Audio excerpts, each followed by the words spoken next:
Welcome to this module on compression in Worc. In this video, we'll walk through how to use the zip files and unzip files nodes together in a real connected workflow scenario. Let's start with a practical use case. Imagine we're building an automation that processes daily reports. These reports are generated as multiple files, CSV logs, screenshots, and summaries. Before sending them via email or storing them, we want to compress them into a single archive. Later, another automation will receive that archive and extract its contents for further processing. We'll build this step by step using interconnected nodes. We begin with a folder containing our generated files. Now, we introduce the zip files node. In this node, we specify the source. This is the folder or files we want to compress. Then we define the destination archive path, which is the output zip file that will be created. Compression is useful because it reduces file size and bundles multiple files into a single package, making storage and transfer more efficient. The output of this node is a compressed zip file, which becomes the input for the next step in our workflow. Now here's where the interconnection becomes important. Instead of ending the flow here, we pass the zip file directly into another branch of the automation.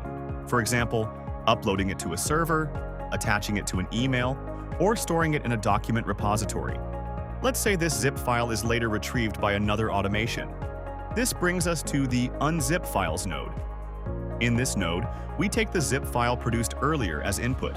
We specify the destination folder where the contents should be extracted.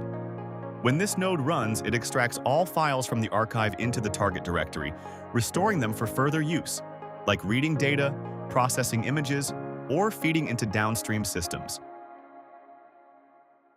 Now let's connect the whole flow together. First, files are generated or collected. Second, the zip files node compresses them into a single archive. Third, that archive is transferred or stored.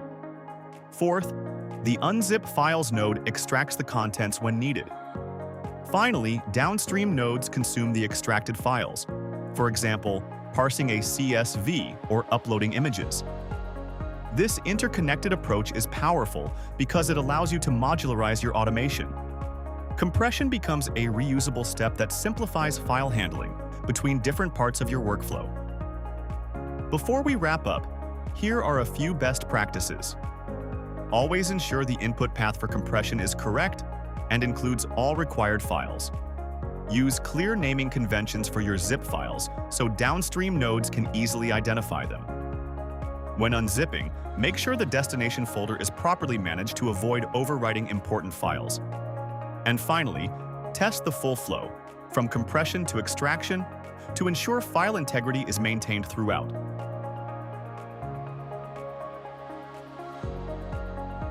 You've now seen how zip files and unzip files nodes work together as part of a seamless automation pipeline.